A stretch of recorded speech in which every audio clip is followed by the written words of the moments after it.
third day of my holiday in Georgia ay pupunta kami ng Godauri and Kazbegi. So, ito po, nagdadrive na kami papunta doon at dinaanan namin ang Tbilisi Mall. So, malaki po yung mall. Kasi, ang first day ko po dito sa Tbilisi, Georgia ay 6 o'clock na ako nakarating. So, from airport to my hotel. Kasi sa immigration habang pipila. Kaya, agents. So, sa second day ko, hindi po ako nakapag-video dahil low battery na yung aking phone. Hindi na talaga siya kaya. Kasi, ang kanilang socket is pabilog po siya, dalawa.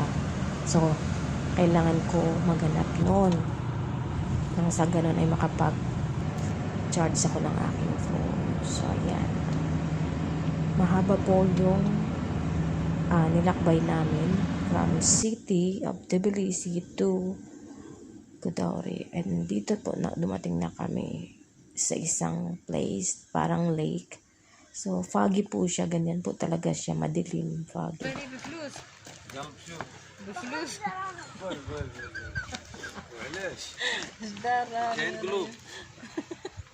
لازم هاتي فلوس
Nagsisituluan na po yung aming sipon dahil sa lamig at ilong namin namumulan at pisngi.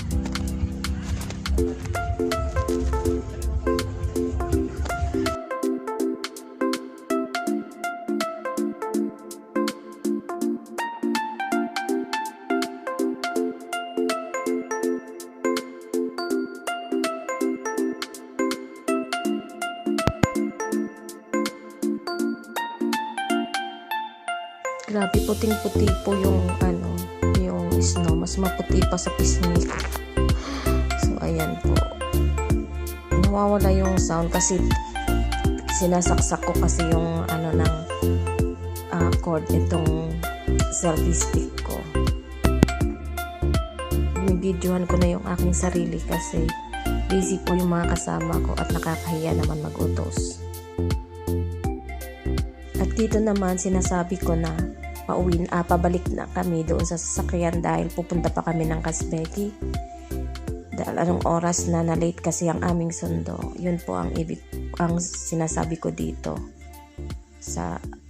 Ayan. At sinasabi ko itong mga kasama ko. Ayan nga. So, pababa na kami, papuntang sasakyan at magko-continue kami ng aming journey papuntang Casbequi. Mas malayo daw yun. Mas malayo sa Godauri.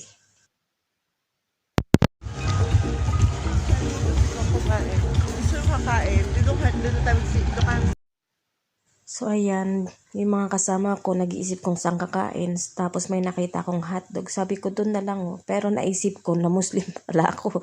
Di pala ako pwede kumain ng hotdog na yun dahil may pork. Though mayroon naman chicken pero hindi natin alam may halo. Ganon. So, mas maigiwag.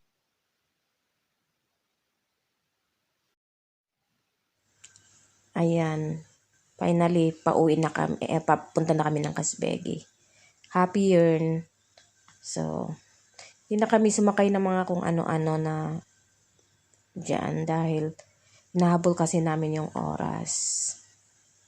Na-late kasi kami. Yung driver na kinontak nila, si Georgie, matagal. So, ayan, pababa na kami doon sa sasakyan. Anyway guys, hindi pala ako gumagamit ng filter. So yung kulay namin is, yan po yung kulay talaga namin. Lalo na sa akin. Yung face ko parang namumutla siya na dahil sa lamig siguro. So eto nga, papunta na kami ng Casbequi. Oo nga, nakaano. So mga 40 minutes po. Nakakatakot yung dinadaanan na. Siguro. Kasi masikip po siya. On cave, anong tawag doon? Basta yun na yun.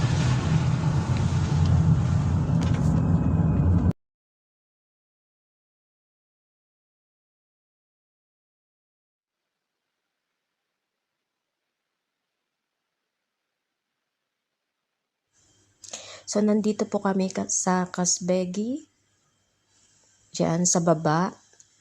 So, kasalukuyan, hininto po kami ng mga pulis. Lahat ng turista, yan, lahat kami dyan. Dyan lang kami. Hindi na kami pwede umakyat dun sa bundok kung saan yung church na gustong puntahan ng kasama ko. At saka parang may temple yata, kung hindi ako nagkakamali. So, sila yung kasama ko, yung nasa likod ko. Siya yung, tsaka yung naka-pink na jacket. Kasama ko sila. Sa isang hotel, kasi kami, nakilala ko sila. Kasi magkasing hotel kami. So, ayun nga. Hindi na kami matuloy. So, yan. Picture-picture na lang. Yun yung nasa tuktok na yun. Yan. Yun. Yung church na pinagpipicturean ng mga ibang Filipinos. So, ngayon, pauwi na kami. At ayan po ang vlog. Ito yung tinatawag na Casbequi.